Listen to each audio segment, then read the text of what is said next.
What is up, everybody? Today we're going to be taking a look at some very concerning news that was released by the Conference Board of Canada. And in this report, they are actually examining the consumer confidence level, which they have been monitoring for the past 60 years. And guess what the results were? In the past 60 years, this is only the third time that we've registered such low consumer confidence. So in this report, it shows that consumer confidence levels are at the lowest they've ever been in the past 60 years. This is pretty much the whole entire time that they've been monitoring consumer confidence levels. So there were only two other times that we've actually reached these lows. And one was in April of 2020 during the inception of COVID lockdowns. And the second, June of 1982, when unemployment rates were at 11% and interest rates were hovering at around 20%. Consumer sentiment is at its lowest. And so one thing that I wanted to sort of share with you guys is that when we're examining this type of consumer confidence level and how does it play out within the real estate market, it's actually still much, much bigger. And the scary part about this is when we look at all the factors that tally up to the consumer price index, we end up having to break those down to see exactly where Canadians feel the biggest pinch when it comes to the amount that Canadians are spending. And as a result, this actually has a very big domino effect. And considering the Canadian economy is transitioning into what seems to be a mild recession, so Canadians are hurting. There is a trickle-down effect when it comes to all the factors that make up how people feel during times of economic difficulty. So when we look at all the factors that affect the populace when it comes to shelter, healthcare, clothing, food, all the things that affect you on a daily basis. And then when consumers are forced to actually make sacrifices to keep the roof over their head, they tend to then start feeling poorer. Basic economic, when you're having steak meals and now you're not able to actually afford steak and now you're actually going to be forced to be eating ground beef, they start to feel poorer. So in this chart, you'll be able to see that people who are actually willing to make a large purchase are at one of the lowest points that we've actually seen. Not only is the consumer confidence level down in this chart, you can actually see that people don't even feel this is definitely not the right time to make a large purchase. How does that parlay and affect our economy? Well, the government is basically waiting for unemployment to uptick gradually, and then at that point pull the trigger of reducing interest rates. As a result, by reducing these rates, they're trying to spur the economy by having consumers go out and perhaps purchase a car, purchase a home, make larger purchases.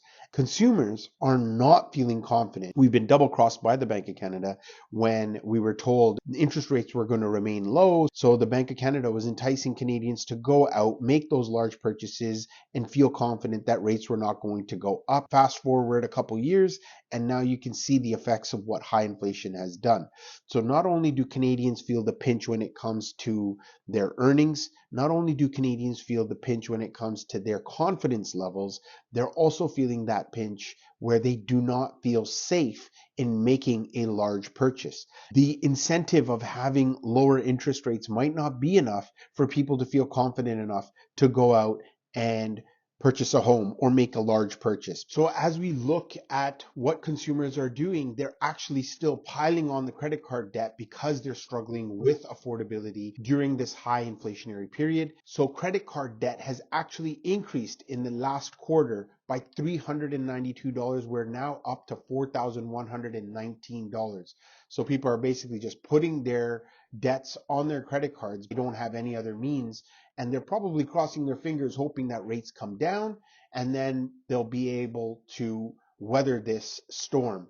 The feeling of actually feeling poorer is already starting to settle in, and it's not a very positive outlook. The Canadian economy's dynamic is very different from the US, as many of you guys know. The US economy has actually gone through the high debt level situations and purged most of this during 2008's financial crisis. However, Canadians haven't. So we actually have an uphill battle where we're trying to figure out how to control household debts and at the same time now deal with the mindset of Canadians to ensure that they are willing to spur the economy, give that incentive so that they feel that those rate reductions are here to stay and to help them in making that next large purchase.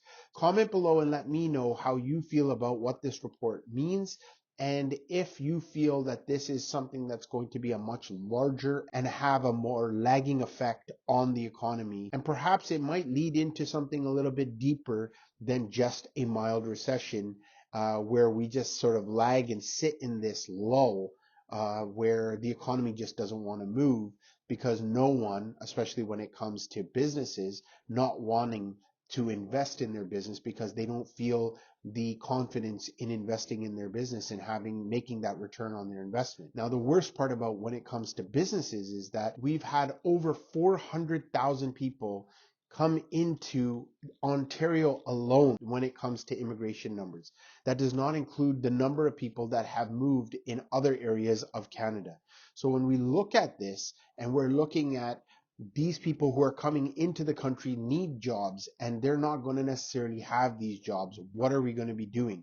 So it's very important for us to actually understand this, and we know that these people do need places to go. So as a result, we're going to have a little bit of friction between the two sides, where businesses are going to be saying that they don't really necessarily want to invest. You've got households who are basically afraid to purchase and make large purchases because they don't feel stability in their jobs. Entrepreneurship at its lowest in the last 20 years, according to the BDC. And if people are not going to be going into business, who is going to be hiring all these people that are coming in, unless government can actually bolster and support small businesses and giving them that confidence to say invest in your businesses, so that people who are actually working for them are going to gradually start to feel confident in making those larger purchases. You've got a large sum of people that do not own a home, they're renting currently, and they feel the need to actually purchase a home.